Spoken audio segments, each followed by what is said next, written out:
Hello, welcome to another episode of MiG-21 with Pinto. We're going to be going over air-to-air offensive weapons in this video, and what you see right there is the lovely ground control intercept station. Isn't it pretty? We'll be going over that in this video, what that does, how we can use it to our advantage, all that good stuff. Alright. Currently flying around near KXDA. Let's go ahead and open up our fuel and payload settings window and take a look at the missiles we have available to us. So in here, basically every missile that starts with R is going to be for air-to-air. If it ends in R, like the R3R or the R27R1, those are going to be our radar-locked missiles. The R3S, the R60, and the R27T1 are all IR thermal. Mic off. Sorry. Mic on. So I already have a setup with two R3Ss, two R3Rs. I usually put the radar ones on pylons 1 and 2, thermal on 3 and 4, just to keep it normal, keep it the same between games, so I don't mess up or whatever. So that's our air-to-air combat armament choices. R1, the R27s can be fired Mad Dog. It comes in very handy. On our outer pylons, you can throw on two R60s on a single pylon. Very useful. But R3s for now. R3s are basically the equivalent of a AIM-9 Sidewinder. So they work pretty good. Alright, so let's talk about our radar a little bit. So this is our radar control panel right here. When you first get in the MiG-21,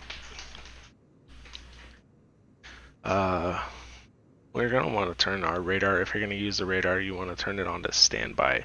The MiG-21 isn't like your fancy American aircraft where you can turn on the radar and forget about it. This one has an open cooling system, and it does need to be warmed up before use. What that means, what an open cooling system means is it has a limited use time as well. So anyways, turn it on to standby, leave it for about 5 minutes. When it's been about 5 minutes, and you can wait even longer, you're ready to turn it on, flip it on to run on. You'll see this red light come on, and then it'll go off. If the red light doesn't go off, that means that your radar is not warmed up enough yet. If you don't immediately turn it back on to standby, you will blow up the radar. You won't have a radar. You'll have to land, restart. So that's your basic air-to-air combat radar shenanigans. Just make sure it's warmed up. Once you have it on, run on, you have about 25 minutes of usage. 25 to 30 minutes of usage. You'll see this red light come back on. There is, can't really see it right now, but there's another red light right there. See, switch off radar. That'll come on. You need to turn off your radar if those come on. Those are bad, very bad. So we have right now R3S, R3R, R3S. And we're going to go ahead, and I have a QF4E flying around. Same one from our last video. So we're going to go ahead and go see if we can... I just released the flare. Okay. We're going to go ahead and see if we can find him. MiG-21 radar for FlightGear has a 60 kilometer range. You can lock up to 40 kilometers, and I can see 20 degrees left, right, 20 degrees up and down.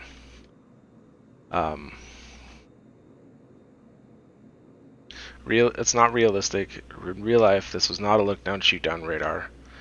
It only had a range of 30 kilometers at most.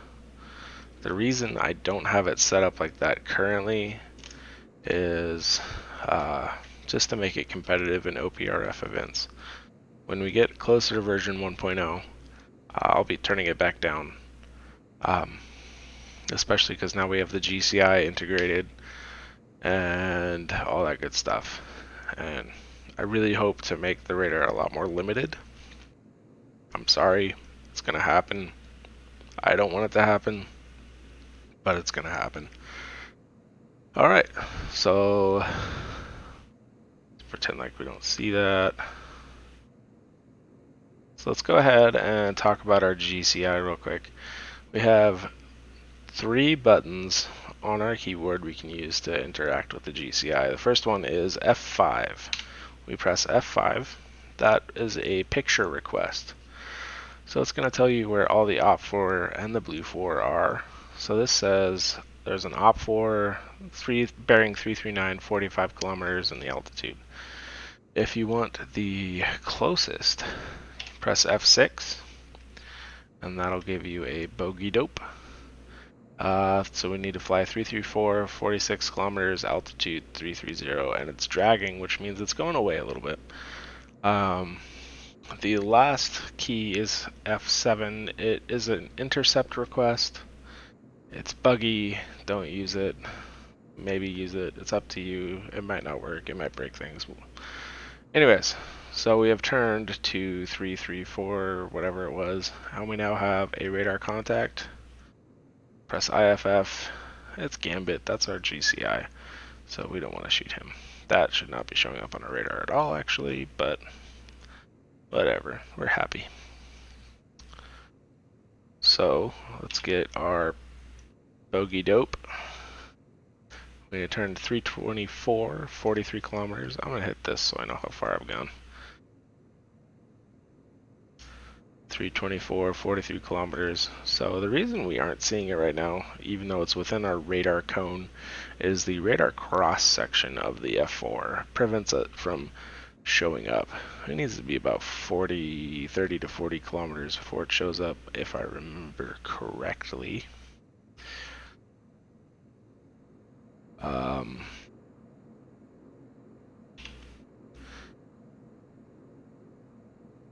310 at 35, so let's turn back to 310.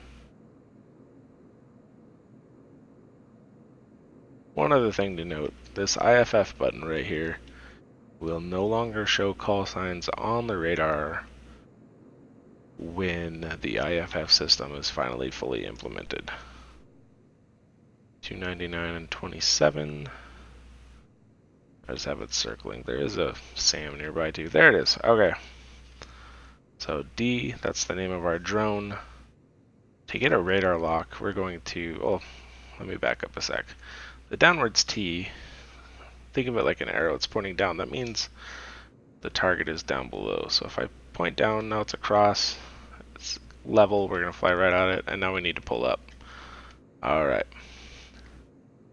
So to get a lock, put the bars around it.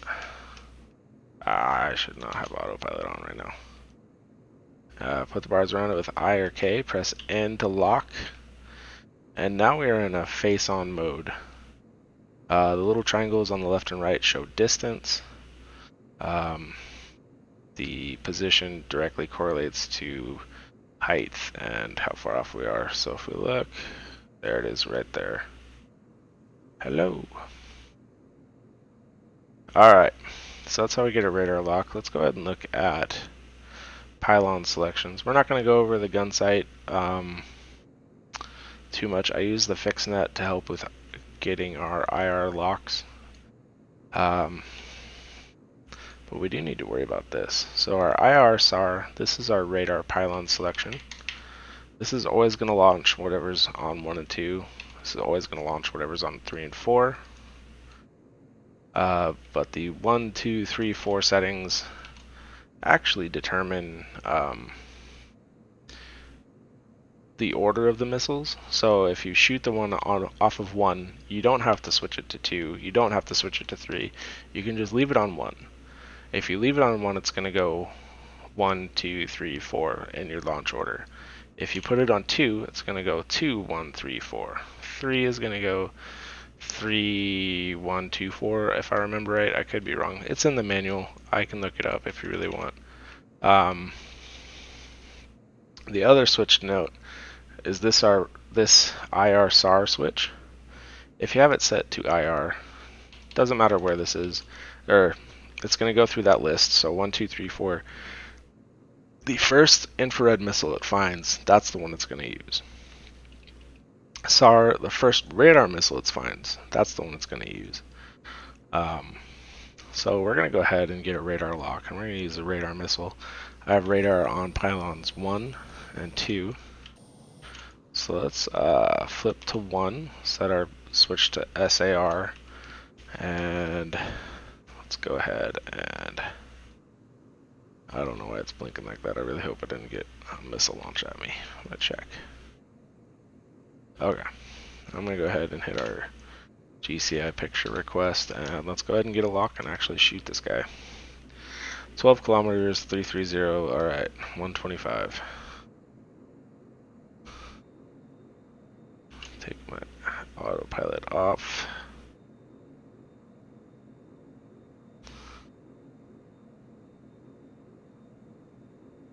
There's our gambit. There he is. All right.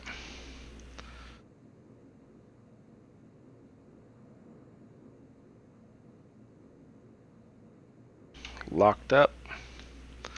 I'm gonna want to get within 5 kilometers because it's an AIM-9. We should definitely be shooting from the back. I'm not going to particularly care about that too much, just because.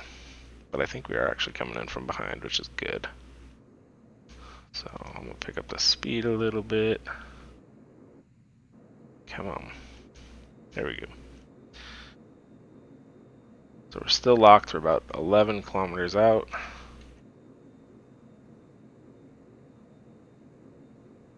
If you're brave, you can fly like this.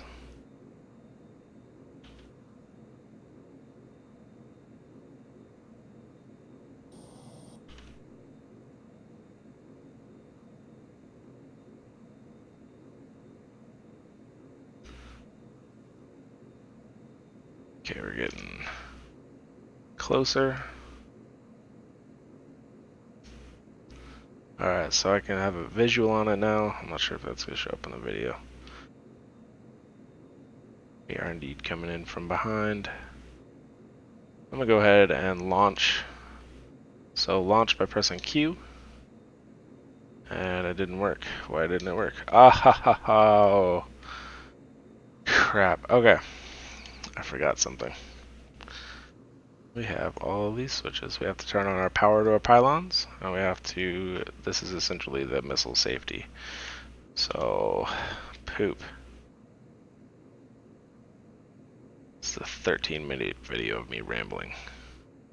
Alright, let's do another lockup. Here we go.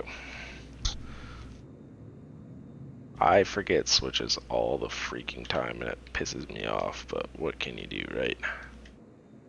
So we got locked up. We're about to lose our lock. There we go. Launch. There we go. Ha ha ha ha. Success. Die, you American scum. Ha ha ha ha. Alright, so that was awesome. Let's go over our IR missiles. We don't have to touch our missile settings at all.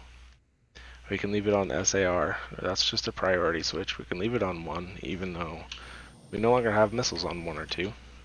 Let's just go ahead and lock up the IR missiles. The locking system for the IR missiles uses the IR head on the missile. It does not use the plane at all. 12